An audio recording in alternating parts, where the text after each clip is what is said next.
Ahora 3, ahora 6, precios cuidados, bien digo, precios transparentes. Bueno, los consumidores tenemos distintas acciones como para llevar adelante. Ahora el tema, ¿están funcionando o no?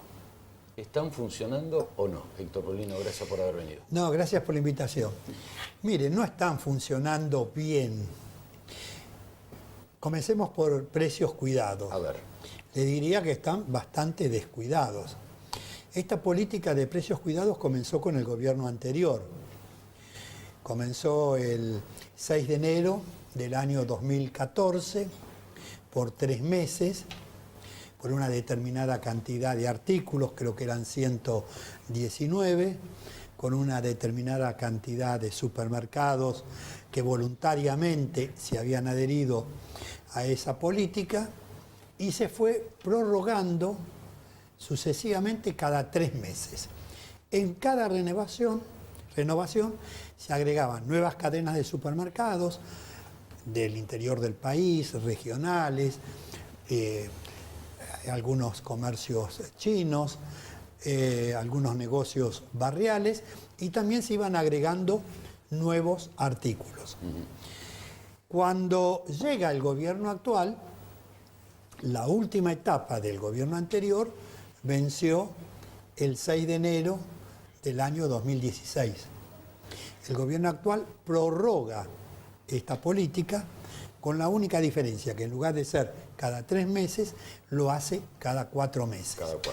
6 de enero, 7 de mayo y así sucesivamente hasta el día de hoy.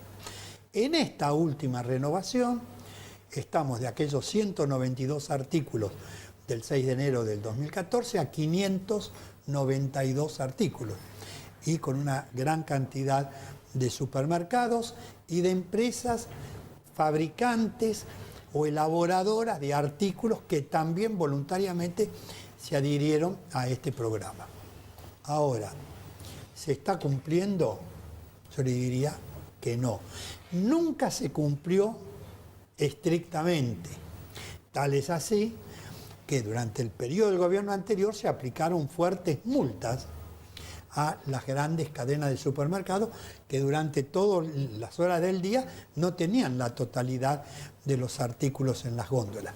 Y muchas veces cuando uno iba a la góndola de un supermercado se encontraba con un cartel que decía de tal fecha a tal otra, generalmente 10, 12 días, un listado, 30, 40, 50 artículos que decían durante ese periodo de tiempo no van a estar en las góndolas porque la empresa fabricante no los enviaba y comunicaban esas circunstancias a la Secretaría de Comercio para evitar la sanción, que era de multa, para evitar la sanción.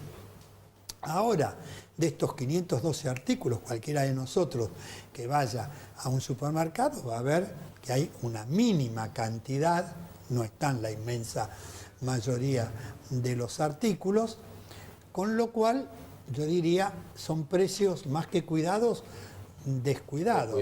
Porque, y no hay ninguna sanción. Ahora, nadie obliga a un supermercado o a un negocio barrial a adherirse. De modo que si yo me adhiero y asumo un compromiso ante las autoridades de la Secretaría de Comercio, si no lo cumplo, tendría que haber una sanción. Sin embargo, esto hoy no existe. El gobierno actual sacó paralelamente, de hace un tiempo, lo que se denomina precios claros. ¿Qué significa?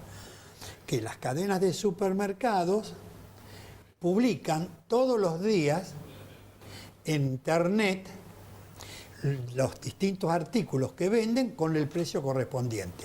De modo que el consumidor entra por internet y, de acuerdo al domicilio donde él viva, le van a aparecer los supermercados que son cercanos a su domicilio con los precios de los distintos artículos, de modo tal que el consumidor pueda elegir a dónde va a comprarlo o no. Esta medida del gobierno, que fue explicada por el director de Defensa del Consumidor ante las entidades, yo les señalé en ese momento algunos defectos de este programa de precios claros. ¿Se lo escuchó, Héctor? Sí, me escuchó. Ah, ¿te lo me escucharon? escuchó. Ah, bueno, esto es importante. No, escucharon. Lo que pasa es que no lo modificaron en el sentido que yo señalé. Primero, no todos los consumidores tienen acceso a Internet. No todos los consumidores que tienen acceso a Internet tienen tiempo suficiente para ir de un negocio a otro. Seguro. A comprar distintos artículos que están a menor precio en los distintos lugares. En tercer lugar, yo señalé que con esa política favorecen la concentración. ¿Por qué?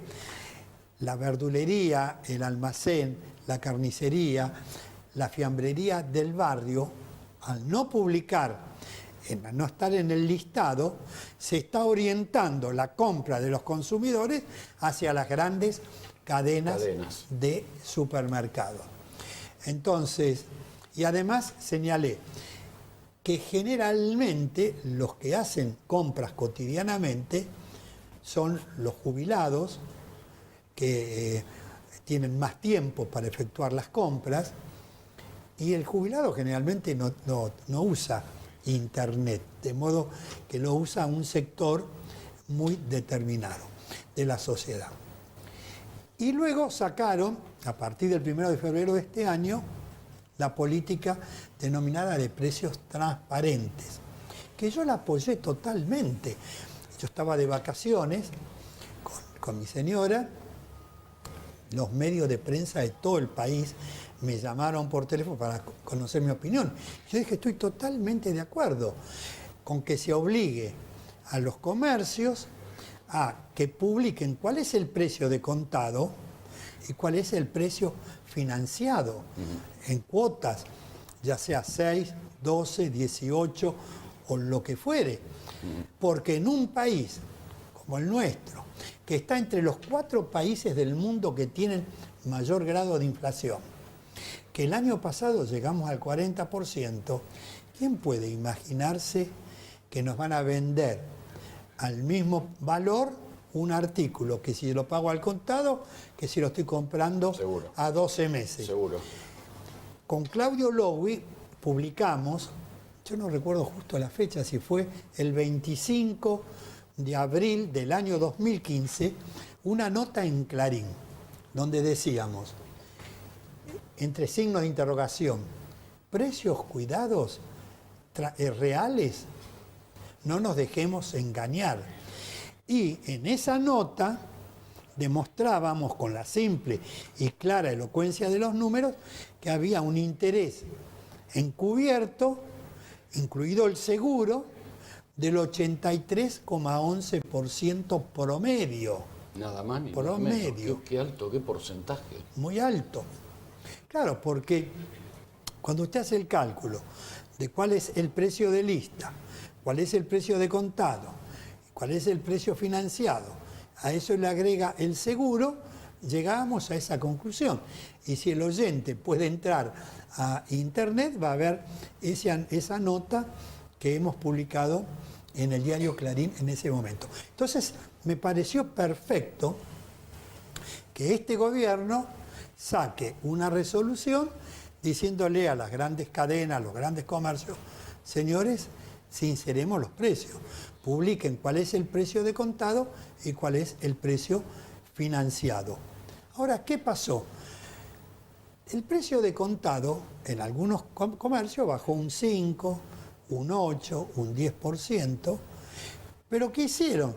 Le aumentaron el precio en cuotas, con lo cual se produjo el efecto no deseado, el efecto contrario al que pretendía el gobierno, que baje sensiblemente el precio de contado, porque no tiene la carga financiera, lógico, y que se mantuviera el precio financiado.